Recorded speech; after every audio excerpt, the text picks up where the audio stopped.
punchline here because mostly that's what school's like, right? Sort of somewhere between okay and meh. Not amazing, not terrifying, just kind of in the middle.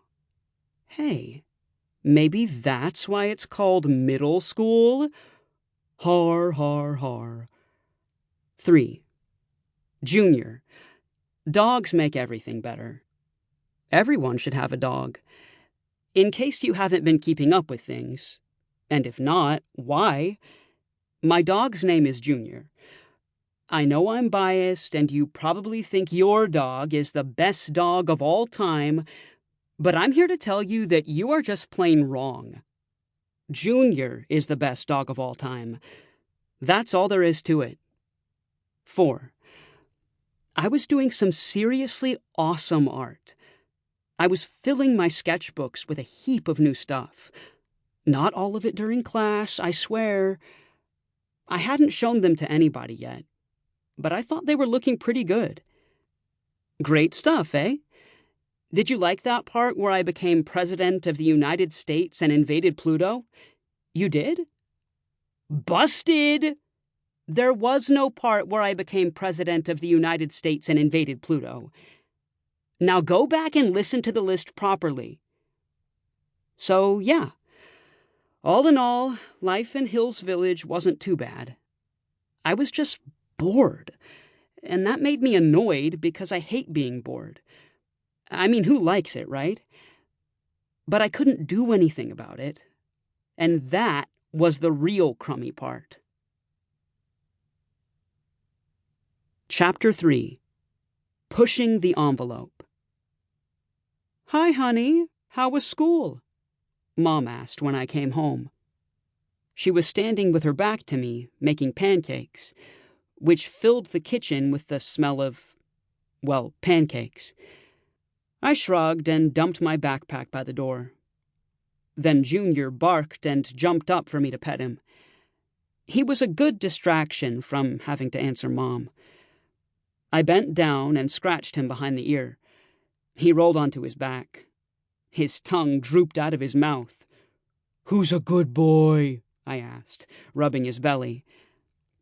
I could hear Grandma Dottie watching TV in the living room. She does a lot of that these days and sometimes talks to us about her favorite soap actors like they're real people.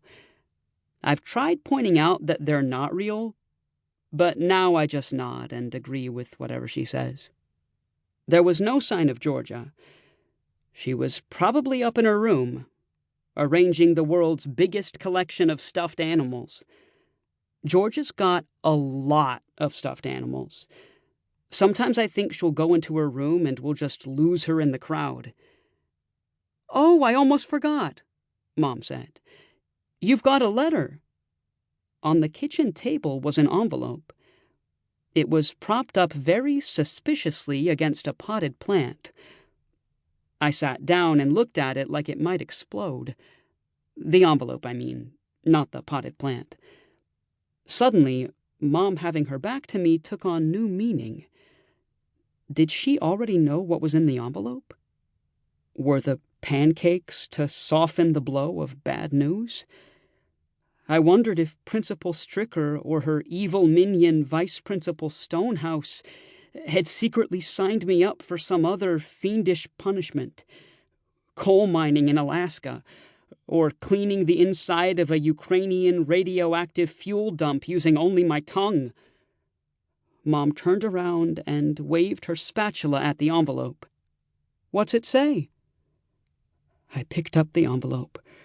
It was official looking, so it probably wasn't a super late or super early Christmas card or anything safe like that. Nope. It was from my school. Sproing! Georgia appeared out of nowhere. I wasn't surprised. She had a weird radar for any bad news coming my way. "Are you going to open that or just stare at it?" she asked. "No, I figured I'd stare at it some more," I said, rolling my eyes and hoping she would go away.